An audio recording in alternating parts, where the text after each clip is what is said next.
नमस्कार जय जगन्नाथ। जगतसिंहपुर जिलार एक छोट गाँ जार नाम अछूतपुर आपन को बुलाई नेबी से गाँ को से गाँव में गजलक्ष्मी पूजा केमी पालन कराए आसत देखने।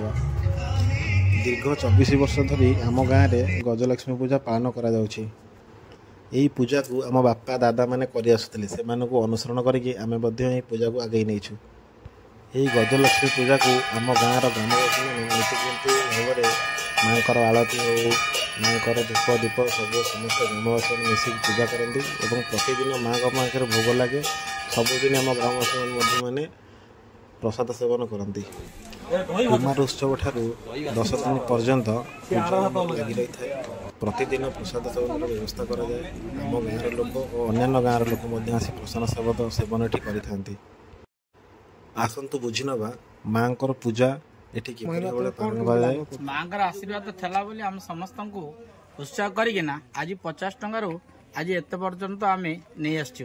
तेणु माँ दया थी आम ये भी उपस्थित जो थे भी ये आसी पहुँचु जहाँकि जदि देखा मिलूँ ठाकुर झुंपुड़ी घरे चलता आज डेकोरेशन परिवर्तन आज 24 वर्ष कौन कह अनुदे ठाकुर आशीर्वाद था बोली आम 24 वर्ष है कर 12 वर्ष कहूँ 24 वर्ष है चली। तेणु माँ जिते दिन हम चलो जहाँकि दीर्घ दिन देखा मिलूँ आप बाहर जो जिलार यही जगह गाँव रही ठाकुर तारपुर पंचायत अछूतपुर ग्राम रही। अछूतपुर ग्राम में केमती लोक मान उत्साह लक्ष्मी पूजा देखा मिलूँ।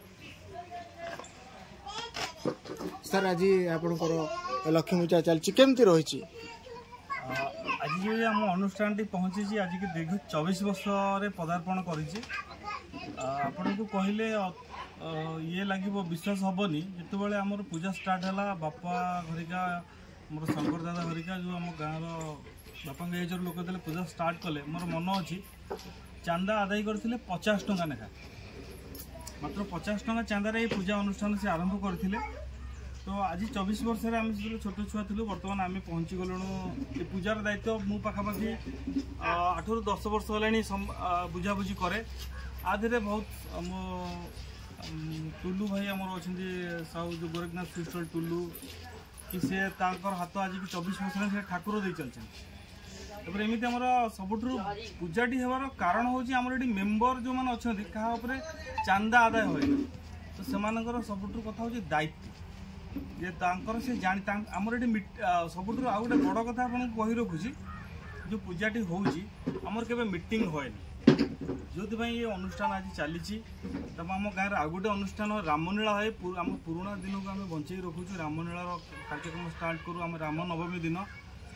तो ये जो लक्ष्मी पूजा कि राम नवमी जहाँ हो आमर ये क्या चांदा मगा जाए समस्त मेम्बर मैंने दायित्व अच्छा जानते मो दायित्व कौन।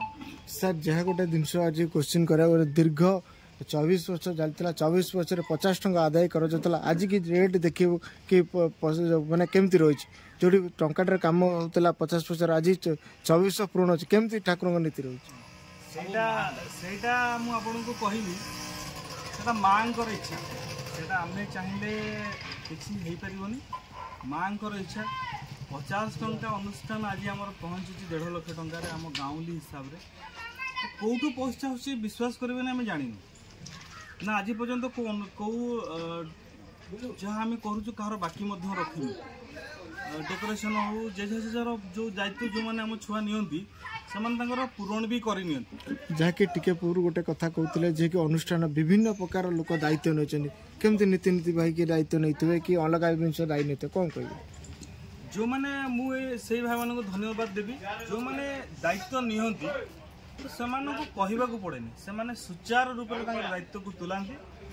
ये दायित्व मीनस कह किए डेकोरेशन कर दायित्व किए मेढ़ दब ठाकुर को दायित्व किए ठाकुर या दायित्व सेपरेट किए भोग दब दायित्व सेपरेट सब जिते जिते डिपार्टमेंट अच्छी इवन डेली खाइबार भी दायित्व समस्त पर्सनाल अच्छी ये अनुष्ठान बोली गोटे पर्टिकुलर अनुष्ठान अवश्य सब जिन को नजर किसी मु रखे बुझे से जहाँ भी कहुए से करनी कही रखी से भाई मान जो मैंने आम सागर जड़ित अच्छा आठी कई आमको क्वेश्चन करते जहाँकि गोटे जिन रहा ठाकुर नीति नीति केमती भाव चली जमती माँ नीति नीति चले डेली आमर सकाल धूप ଖରାବେଳର ନୀତି, ସନ୍ଧ୍ୟାବେଳର ଆଳତି, ଯାହା ମାଙ୍କର ଚାଲେ ସେମିତି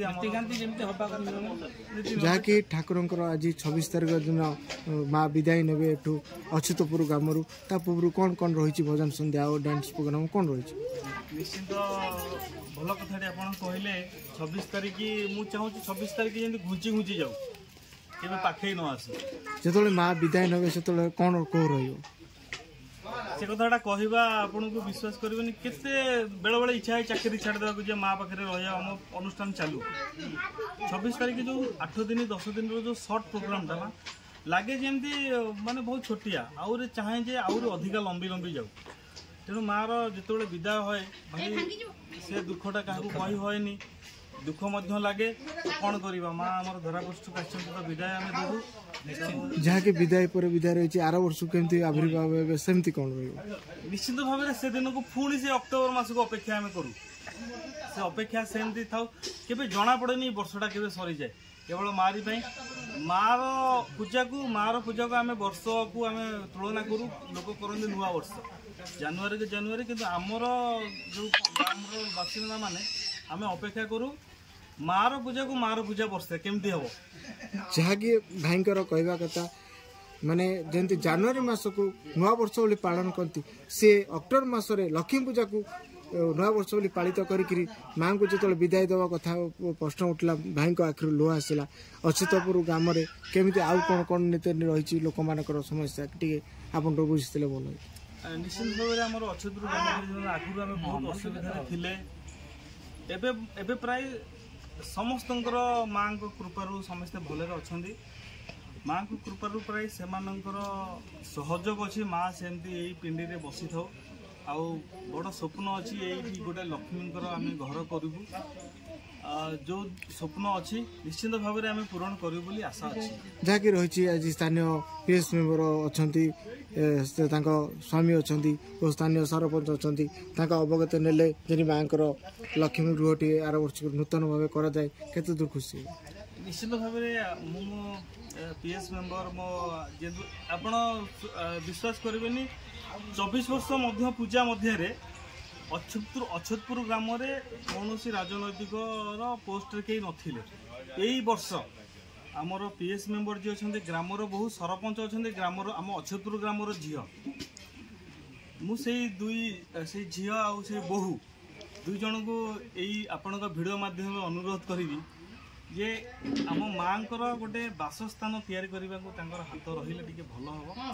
ମା ଆମର ଏମିତି ଡେକୋରେସନ୍ ପାଲ ତଳେ ପ୍ରତିବର୍ଷ ଆସନ୍ତି ଯାଆନ୍ତି, ଯଦି ସେମାନଙ୍କର ହାତ ରହିବ ତ ଗୋଟେ ଘର ଖଣ୍ଡେ ଯଦି ସେମାନେ ତାଙ୍କ କୃପାରୁ କି ଗଭର୍ଣ୍ଣମେଣ୍ଟ ଜରିଆରେ କିଛି ସେମାନେ ଆମକୁ ସହଯୋଗ କରନ୍ତି, ନିଶ୍ଚିତ ଭାବରେ ସେମାନଙ୍କୁ ଆମେ ଧନ୍ୟ ଜଣାଇବୁ।